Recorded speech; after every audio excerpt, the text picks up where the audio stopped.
All right, joining us now is Max Wolff, the chief economist with Manhattan Venture Partners. Max, great to have you back on the show. Always a pleasure. Thanks for having me. Sure. So, Max, as Karina reported, as we've been discussing, Yahoo is putting up its 15.4% stake in Alibaba into a separate company, calling it SpinCo.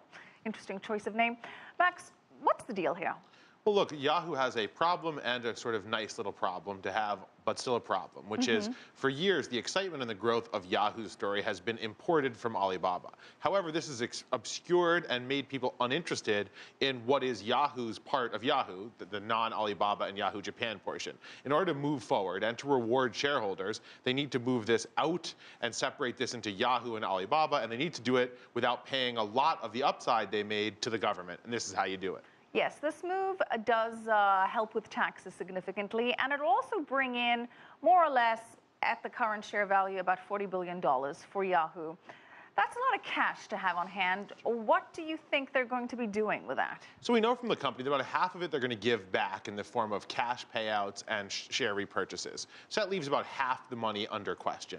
Clearly what they're going to do is buy themselves some second chances if they need them and continue to buy assets like Tumblr and Flickr. And they bought a bunch of assets over the years, and they're going to need to be relevant in a very competitive market. Max, what acquisitions would make sense here for Yahoo? I think we're going to see a lot. I think Yahoo's going to be doubling down again and again on mobile, video, and native content. They need to be social and mobile. In other words, they need to catch up with Facebook and Google and Twitter, who've been more or less eating their lunch for 15 years. Is there a particular target that you think would be a good fit for Yahoo?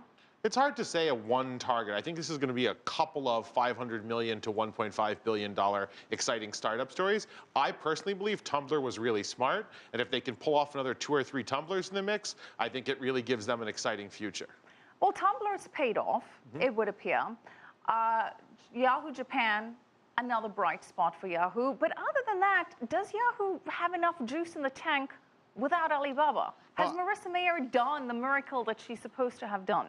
To be fair to Marissa, I think she's done a great job. I think she suffered from impossible expectation on some level. She's only been in there for 2 years, a little over 2 years, and she was supposed to literally turn back the clocks and change the world, and that's always a bit of a daunting task to have laid on your shoulders, no matter how capable those shoulders are. What she's done is showed us there is a path forward in social, there is a path forward in video, there is a path forward in mobile, and I think this company has a bright future. In fact, I think it's undervalued. That being said, they really leaned on the Alibaba story, which has been a lot better than the Yahoo story for an awful long time. Yeah, Alibaba has certainly helped promote the Yahoo brand.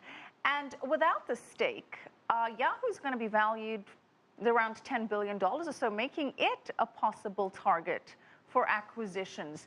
Is that a likely play? Do you think another bigger company could come in and make a bid for Yahoo?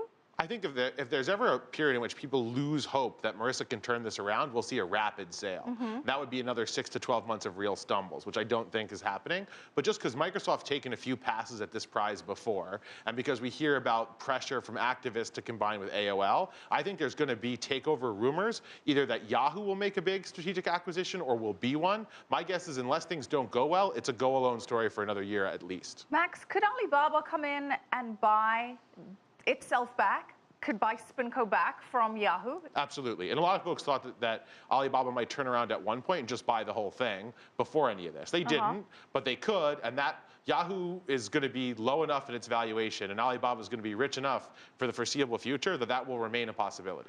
Well, Alibaba has had a lot of troubles of its own lately, particularly with regards to Chinese regulators, allegations of corruption, of selling counterfeit goods. The share price is down 17% year to date. That is quite a significant drop. Can Alibaba solve this in an amicable way? What's it going to take to make this go away? So look, I think this has certainly not been a great public relations and governmental relations episode for Alibaba. That being said, Alibaba still owns the interim future of e-commerce in the largest, most dynamic e-commerce market in the world. The future of e-commerce in China is Alibaba's to lose. I don't see them losing it. I consider this to be a very good company. At $215 billion plus in valuation, it's still a very wealthy company, still a very valuable company. There are bumps in the road, and in a weird way, this may serve to help Alibaba in one weird way. way, which is a lot of folks think that they're really a story of being captive in their relationship with the Chinese government. And this shows that they have disputes with the Chinese government, and maybe it pressures them to do what they have to do to really live out the promise of Alibaba, which is become a global story, not just a Chinese story. Well, they are making a lot of interesting acquisitions. That has been the Alibaba way, most recently buying Meizu.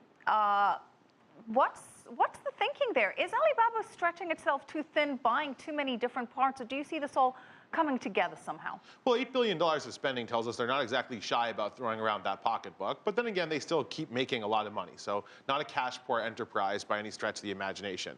I think it makes sense because mobile is the future in China, and they're a bit nervous. You know, Alibaba's a bit nervous that they won't have the power in mobile that they've had on the desktop and on the notebook computer. And also, they're watching Tencent and Baidu and Keyho make major plays into mobile. And I think we saw Keyho make a major decision to make a huge position, to buy a huge position in a mobile handset manufacturer. My guess is we may see Tencent and Baidu do likewise. I'm not sure how they made this choice, but it looks like they're going to control at least a third of a major mobile manufacturer on a go-forward basis. That's an interesting doubling down on an essential mobile strategy. Doubling down indeed. All right. Thank you as always. Max Wolff, Chief Economist with Manhattan Venture Partners.